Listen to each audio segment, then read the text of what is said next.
Gereja Sitri Pemulihan Kupang mempersembahkan Soul Care, renungan untuk memelihara jiwa kita di dalam firman Tuhan. Selamat mengikuti.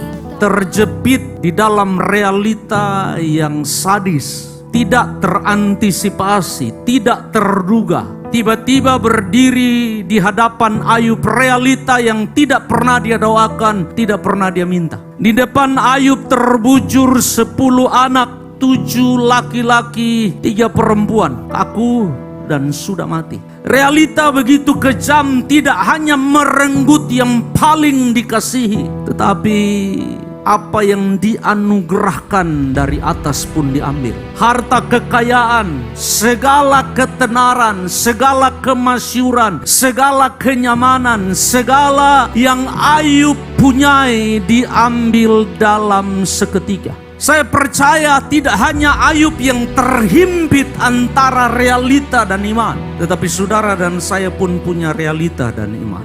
Dan kadang sangat sulit untuk mendamaikan pergumulan antara realita dan iman. Sebab tidak ada jawaban yang cukup puas untuk bisa memuaskan pertanyaan akal dan pengejaran jiwa kita. Why? Mengapa ini terjadi? Nah, saya ingin saudara perhatikan baik-baik Ayub.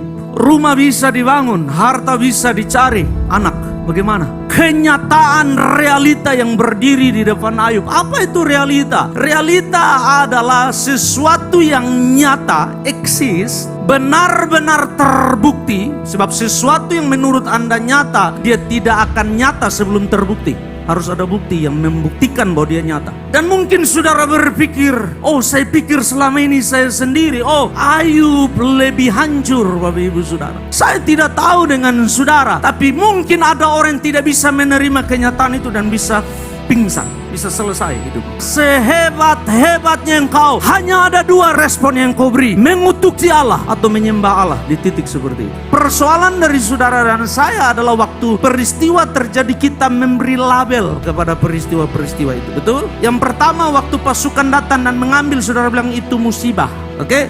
Yang kedua waktu api turun dari langit, saudara bilang itu apa? Kutukan. Sebab tidak bisa dijelaskan, tiba-tiba api turun dari langit. Kalau saudara tidak rohani dan saudara tidak jaga hati saudara, saudara bilang ini bukan kutukan, ini suwangi. Yang ketiga adalah bencana alam. Sebab mereka lagi pesta, lagi ada di rumah, tiba-tiba api dari segala penjuru menerpa rumah itu. Saudara bisa memberi label apa saja kepada penderitaan dan air mata, dia tetap pedih dan sakit. Tapi lalu Ayub memakai ini untuk mengajarkan kepada kita satu kebenaran. Yang pertama, serohani-rohaninya saudara, penderitaan adalah bagian dari kehidupan. Penderitaan menyapa semua orang, termasuk orang benar, dengan cara apa saja. Lalu saudara bertanya, oh kalau begitu untuk apa ikut Tuhan, Pak Gembala? Untuk apa melayani? Untuk apa beribadah hari Minggu? Untuk apa baca Alkitab? Untuk apa cinta Tuhan? Saudara ikut Tuhan bukan supaya tidak menderita. Saudara ikut Tuhan supaya kuat di dalam penderitaan.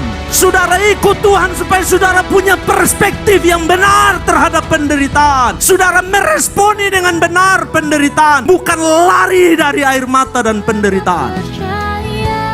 Demikian renungan Soul Care dari Gereja Sitri Pemulihan Kupang.